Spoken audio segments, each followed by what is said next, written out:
Assister à cette présentation. Nous allons vous parler de la manière dont on travaille chez Page Jaune, ce que nous avons appelé le scaling, ou comment une dizaine de développeurs travaillent ensemble, en même temps, sur la même application et sur le même code source. Les difficultés auxquelles nous sommes confrontés ne sont pas les mêmes. Trop tôt. Problème de synchro, pardon. Ne sont pas les mêmes que lorsque nous sommes un, deux ou trois sur un projet. Donc je suis Alexandre Badi, Android développeur, je tiens le lead. Et je suis chez Page Jaune depuis environ 2 ans. Et j'ai le plaisir de vous présenter Timo, qui m'accompagnera lors de cette présentation. Du coup, je suis Thibaut Figuera, développeur Android aussi depuis 2 ans chez Page Jaune. Page Jaune, c'est une marque du groupe Solocal, parmi d'autres que vous connaissez sans doute, Mappy, Avandralway, Hamac. On est un peu répartis sur toute l'Europe à travers de nos 4400 collaborateurs. Et nous, on est venu vous parler de l'application Android aujourd'hui. L'application Android de Page Jaune, elle a été créée en 2009. Du coup, c'est une app avec quand même pas mal de legacy. On est beaucoup de développeurs à avoir contribué, à avoir rajouté plein de fonctionnalités et donc autant de code à maintenir. Au-delà de l'innovation, parce que c'est quand même notre but, on essaye aussi d'atteindre un niveau de crash qui nous semble acceptable, de 0,2%, et tous les jours, on essaye de faire en sorte qu'il diminue. C'est 13 développeurs qui travaillent ensemble. Ces 13 développeurs, ils sont répartis sur 4 équipes mobiles, donc Cozy, Snatch, Nakama pour les fans de One Piece, c'est la société dans laquelle je fais partie, et Sharp. Thor, c'est notre équipe tech. C'est elle qui va mettre en place, qui a mis en place la chaîne d'intégration continue mobile, vraiment dédiée au mobile. Et on a Nevada, qui est notre équipe qui, elle, nous donne le flux que l'application va consommer.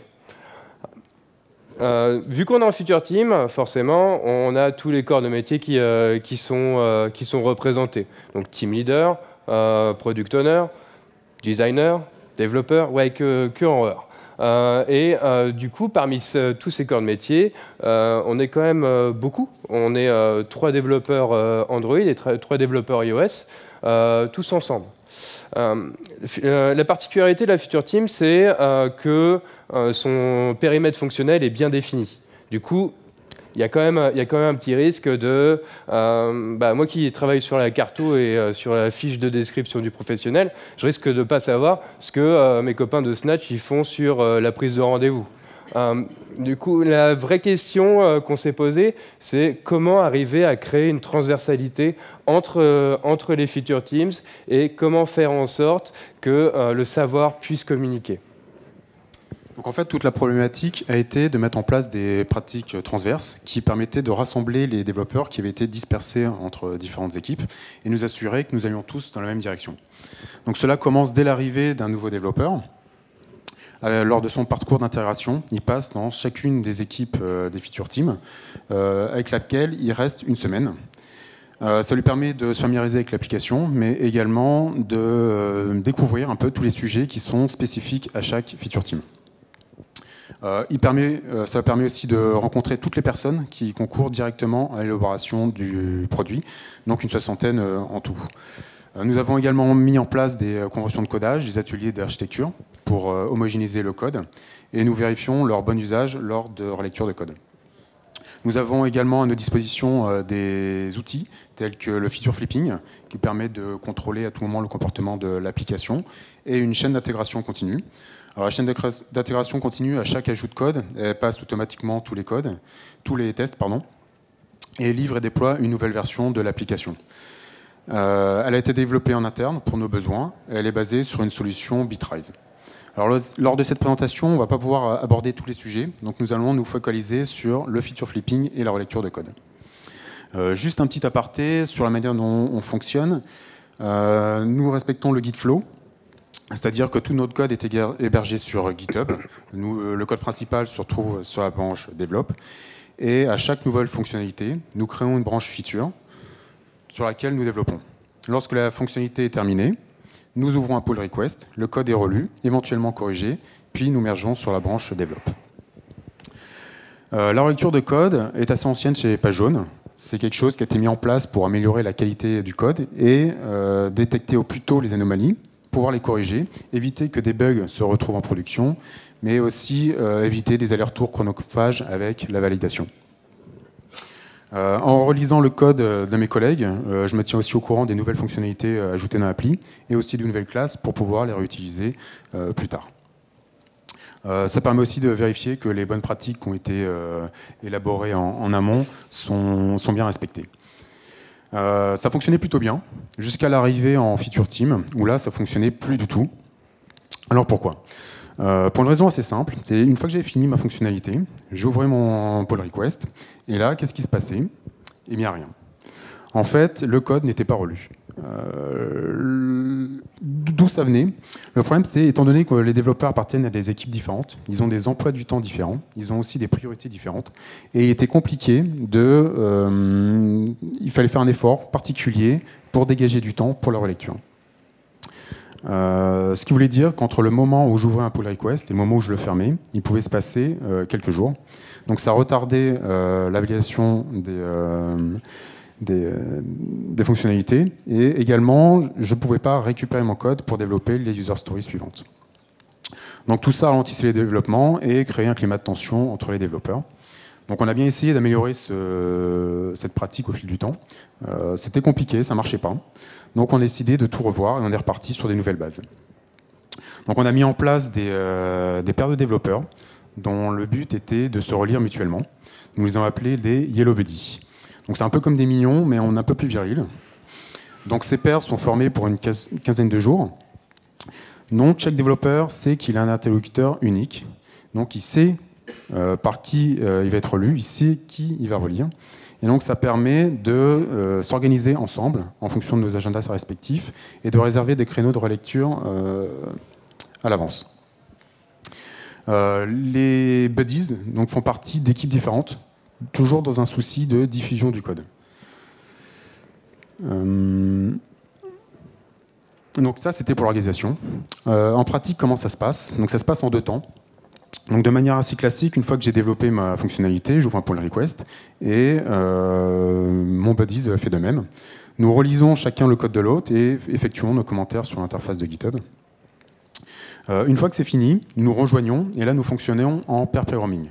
C'est-à-dire que nous évaluons chacun des commentaires, nous décidons si ça fait l'objet d'une correction, et si c'est le cas, nous décidons à deux de la manière de corriger. Donc la solution technique ainsi que le développement de la correction sont faits à deux. Donc à ce stade-là, étant donné que le relecteur a participé à la correction, il n'a plus besoin de relire le code, il peut accepter directement le pull request. Pour des soucis de fluidité, on peut également découper en commit intermédiaire, ce qui permet de paralléliser le développement et la relecture. Voilà. Donc en fait, le but était vraiment de maximiser la qualité du code qui se retrouve sur la branche développe, tout en minimisant l'impact de la relecture sur le cycle de développement et éviter de le ralentir. Plus la durée de vie d'une branche feature est courte, mieux c'est. Ça évite leur multiplication et ça évite d'avoir à les maintenir. Donc, dès que j'écris du code, je veux qu'il se retrouve sur la branche développe. Il arrive parfois que tout ce code-là, nous n'ayons pas envie qu'il soit 100% opérationnel. C'est pour ça qu'on met en place le feature flipping. C'est une pratique qu'on a mis en place depuis pas mal d'années déjà chez PageJaune. C'est basiquement comment activer certaines parties du code, comment ne pas en désactiver, comment ne pas en activer d'autres. Ça permet du coup, mon PO il arrive avec sa nouvelle user story, qui est trop cool, évidemment, pour laquelle on se sera battu. Et je commence à découper en petites sous-tâches toute ma user story. Je pousse régulièrement le code. Évidemment, si je fais une nouvelle fonctionnalité, il y a des chances quand même que j'ai besoin d'un nouveau flux. Et ça serait bien quand même, depuis l'interface de développement, que je puisse changer de flux au besoin et arriver à taper l'intégration ou la pré-prod et surtout pas développer en prod. Ce sera mieux. Les stats me remercieront. Évidemment, on peut faire autre chose. On peut rajouter des librairies comme Canary, par exemple, mais uniquement sur Develop. Donc comment est-ce qu'on fait ça? Il y a trois manières de le faire. On peut le faire soit à la compilation. Sur ma version Develop, je peux rajouter un ensemble d'outils. Par exemple, ici, on voit qu'on a ces entrées-là dans le Navigation Drawer, Feature Flipping, choix des serveurs, console de log. Ça, évidemment, ça n'apparaîtra uniquement que sur la version de Develop. Au runtime, c'est tout simplement, je vais dans mon interface de Feature Flipping, je clique, hop, c'est bon, ma future feature est activée. Mais aussi, on peut le faire à distance. Je lance l'application, je vais voir un web service. Le web service me dit, tiens, vas-y, active ça, désactive ça, active ça. Et mon application est totalement configurée sans avoir rien eu à faire. Il n'y a que des bénéfices en fait au feature flipping parce qu'on sait exactement ce qu'on pousse en prod, on sait exactement, on a la maîtrise de ce qui est activé et ce qui ne l'est pas.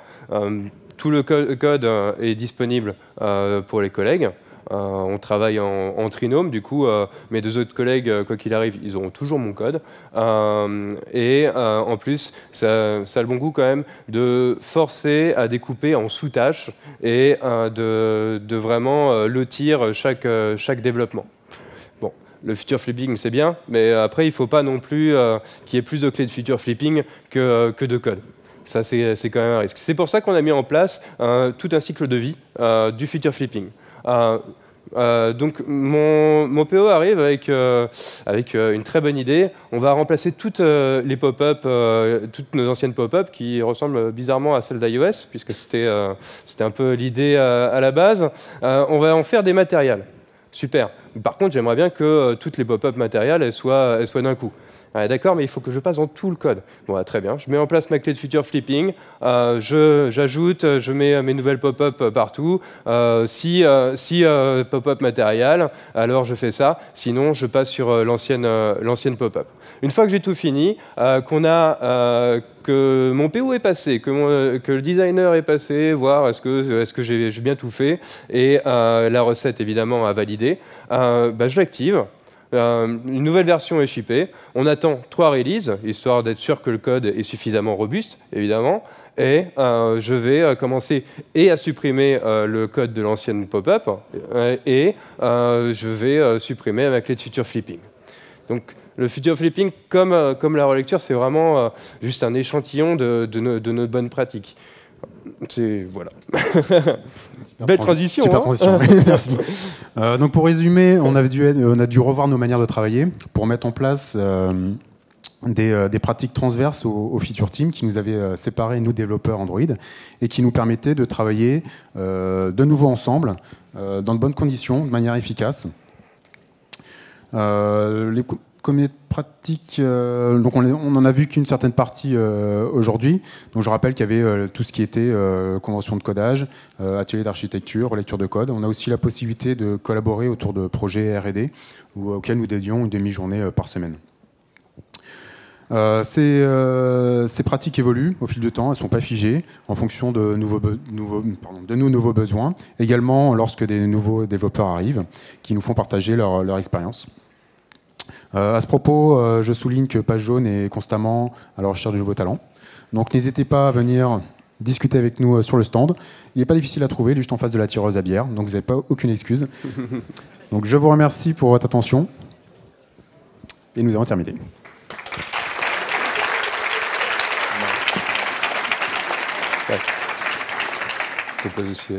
Si vous avez des questions. Vous avez parlé que vous faisiez vos développements jamais sur la prod. Et ma question, en fait, c'était quand vous passez un feature flip à on en prod, comment vous allez calculer l'impact qu'il n'y ait pas d'effet de bord à ce moment-là, en fait? En termes de régression, de mauvais comportement ou Crashlytics? Alors, on a une très, très bonne validation, on a la maîtrise de savoir quand est-ce que le flux passe évidemment sur la prod. En plus, les designers, les recetteurs, le PO, avec ces 3 corps de métier là, plus nous évidemment, il y a quand même très peu de chance. C'est pour ça qu'on arrive à maintenir des taux de crash free user assez hauts, quoi. L'intérêt du feature flipping, c'est de pouvoir l'activer ou désactiver à la demande. Donc, lors de la phase de validation, on teste avec sans, pour réduire les risques de mauvais comportements en prod.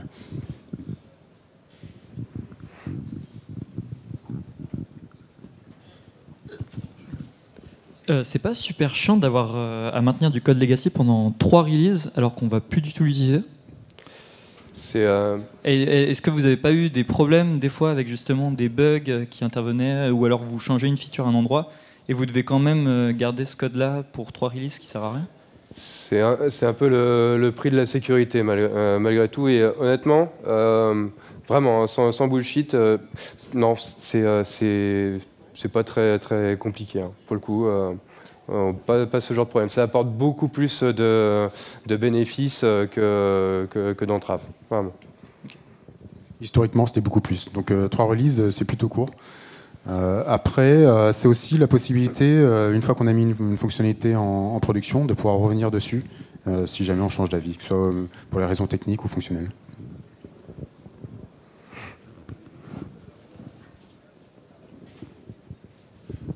Du coup, vous travaillez, donc, comme vous nous l'avez dit, en feature team. Est-ce que ça arrive que vous ayez des développeurs qui changent de team, ou pour, par exemple, dire, tous les 3 sprints, on a un développeur qui passe dans une autre équipe pour pouvoir échanger et voir ce qui se passe dans les autres équipes, les méthodologies, etc. Les méthodologies sont partagées par l'ensemble des équipes. Par contre, il arrive que ponctuellement, on change d'équipe. Récemment, j'ai changé d'équipe. C'est aussi en fonction des nouveaux arrivants, d'équilibrer un petit peu en fonction des sujets, d'équilibrer les charges suivant chaque équipe. C'est une souplesse qu'on se permet. Oui, bonjour. Comment vous faites avec les anciennes versions qui sont encore dans la nature? Pardon, c'est qui parle? Tous les pas. Ah, pardon. Je répète la question. Oui, parce que je te cherchais en fait. Désolé, Okay. j'ai pas J'imagine que vous avez des anciennes versions de Page Jaune dans la nature. Comment vous faites pour pouvoir garantir leur fonctionnement? Le seul impact qu'il peut avoir sur les anciennes applications, c'est au niveau du flux. Là, pour le coup, on se concerte évidemment avec notre équipe Nevada qui s'occupe du flux. Après, sinon, au niveau du code, je vois pas quel conflit ça peut entraîner. Ça entraîne aucun conflit, vraiment. Les flux serveurs sont versionnés par application.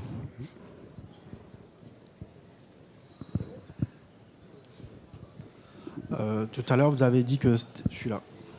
Tout à l'heure, vous avez dit que c'était compliqué de trouver du temps pour faire le code review et que vous avez mis en place un binomage. Mais en quoi ça garantit le temps dédié à ce review? En fait, ce qui se passait avant, c'est qu'on ouvrait un pull request sans le désigner de relecteur. Donc c'était basé un peu sur la bonne volonté. Et donc, en général, comme tu travailles pour ton équipe, les sujets qui sont prioritaires, c'est ceux de ton équipe. Donc c'est pas ceux des équipes, des autres équipes. Là, on désigne explicitement quelqu'un et ça permet en début de semaine de réserver des créneaux quand j'ai pas de réunion, quand j'ai pas trop de charges, et de s'organiser vraiment à l'avance. En plus, ce qui se passait, c'est que avant, tout le monde pouvait relire. Donc finalement, on n'avait pas d'interlocuteur. Si personne relisait, on pouvait pas dire, toi, tu pouvais. Après, on avait essayé d'améliorer la chose en désignant quelqu'un. Ça marchait pas plus parce que hop, il aurait affecté à quelqu'un d'autre. C'était un peu la patate chaude. Là, les paires, elles sont fermées, elles bougent pas. Pour 15 jours, on fonctionne à 2. En plus, comme c'est à 2, c'est si je relis pas ton code, tu relis pas le mien. Okay. Donc c'est un peu donnant-donnant. Donc ça fonctionne beaucoup mieux comme ça. Ça marche. Merci. Au sujet du feature flip, et j'imagine que parfois une feature a de l'impact sur la UI. Est-ce que vous avez des bonnes pratiques là-dessus? Est-ce que vous dupliquez les XML de UI quand vous feature flippez? Comment vous faites ça? Il n'y a pas de choix, je pense. Enfin, ou en tout cas, non. Effectivement, il faut dupliquer les XML. En soi, ça ne prend pas énormément de place. Ça a très peu d'impact sur l'application. Mais non, pas de bonne pratique magique là-dessus, malheureusement. C'est la partie la plus compliquée à feature flipper. Il arrive que lorsqu'on est certain que la fonctionnalité va partir en prod, si on pense que c'est trop coûteux de faire du feature flipping, voilà, on s'arrange, on discute avec l'équipe et on décide de ne pas feature flipper. Ok, merci.